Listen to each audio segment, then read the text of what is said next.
Today is Tuesday, October 10th, 2012. New day.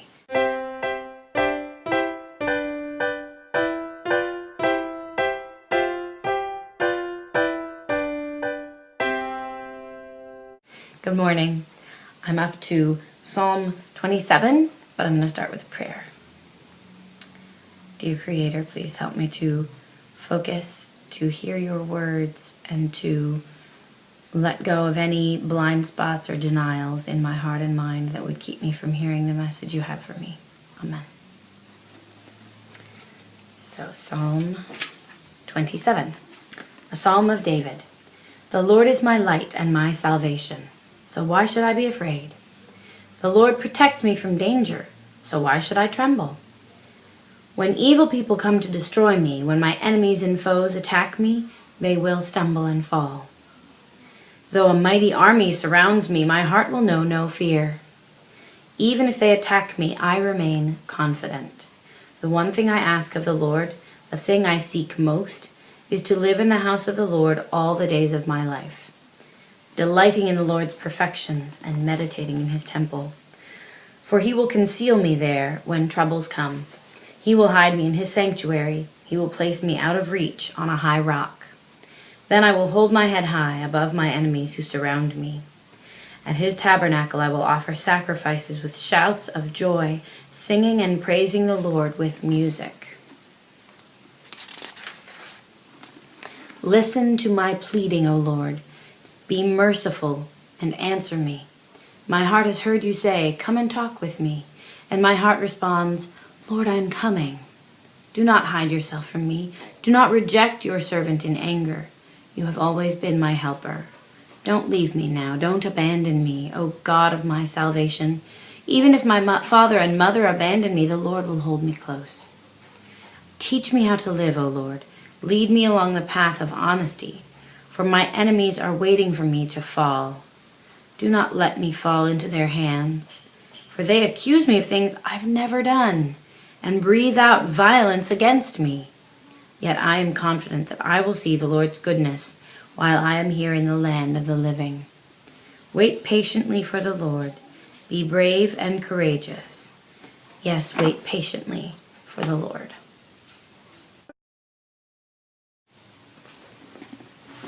All right.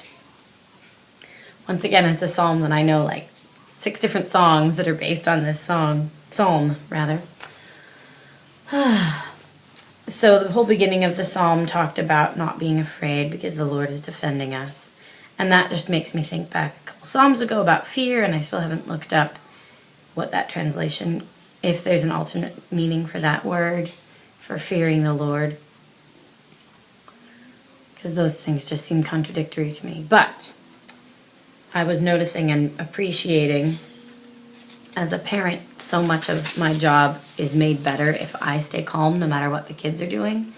And it's something that I really struggle with. It's not something I have any bit of a talent for. If I've had a really good day, then when the kids get home from school, I have an easier time staying calm. But it almost doesn't matter how good a day I've had. By the end of the day, when bedtime has arrived, there's already been so much whining, particularly one of my kids, but from almost everybody, that I usually am just finally at the end of the day like, you know what, I've reached my limit. Leave me alone. And that's on a really good day. On a not great day, it's really probably the biggest challenge I have is to stay calm. And what was it? He will hide me. He will place me on out of reach on a high rock, from verse 5. And it just... Oh, and verse 3, though a mighty army surrounds me, my heart will know no fear. Even if they attack me, I remain confident. It's not that I think my kids are attacking me per se. I don't think they're evil.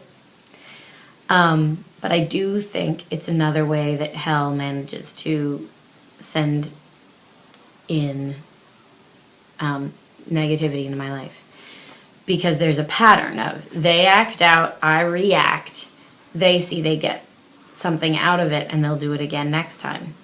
To reset the pattern where they don't bother acting out, I have to learn to stay calm all the time so that they act out and they don't get a reaction, so eventually they learn that it doesn't get them anything.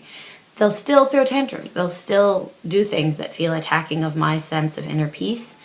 But if they don't get to me very often or ever, then the number of times when we clash will, in theory, decrease.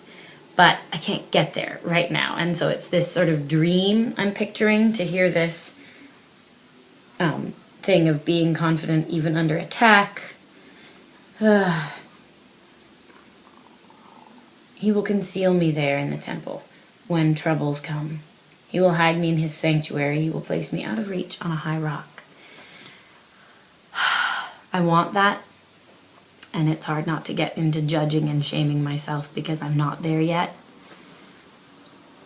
But the first, all the way through verse 6, seems to all be about how I will be above everything and the enemies won't get to me even when they attack. And then 7 shifts. I turned the page and thought I'd switch Psalms because it shifts so rapidly. But that's just where it shifts. Listen to my pleading, O Lord, be merciful and answer me. My heart has heard you say, come and talk with me. And my heart responds, Lord, I'm coming. Do not hide yourself from me. Do not reject your servant in anger. So it feels like a total flip from the Lord will always be there for me. I don't have to be afraid to, wait, please, hang on. I'm coming. You called and I'm coming. And that's more, that resonates with me in the moment. Yeah, it feels more like the do not hide yourself from me, do not reject your servant in anger. And I know that I'm the one cutting myself off from access to the Lord with shaming myself, with feeling guilty, with holding myself back by feeling unworthy. So, I know the Lord isn't actually keeping me away. And then it gets back into a reassuring message. Even if my father and mother abandon me, the Lord will hold me close. Teach me how to live, O Lord. Lead me along the path of honesty, for my enemies are waiting for me to fall. And that feels very true.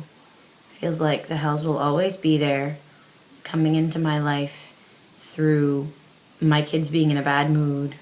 Again, my kids aren't hellish, and their message isn't even from hell. It's hell can get to them too, and can influence them, and thereby try and attack my sense of calm and inner peace and connection to God. So that just makes me think I'm grateful for taking the time to read the Word and do this reflecting reading. If I keep my eyes and my heart focused on the Lord and on His Word, that will help. And I'm thinking about the fact that it won't keep me from feeling under attack. It won't mean I'm always happy. It won't mean I always feel happy.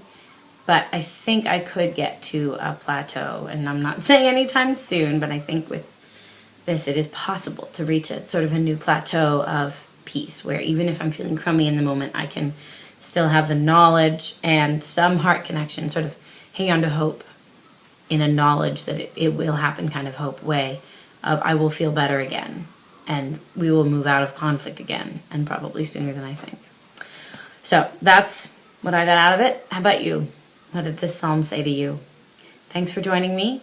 You can leave a comment below or email me at newdaygoodmorning@gmail.com. All right, have a wonderful, blessed day.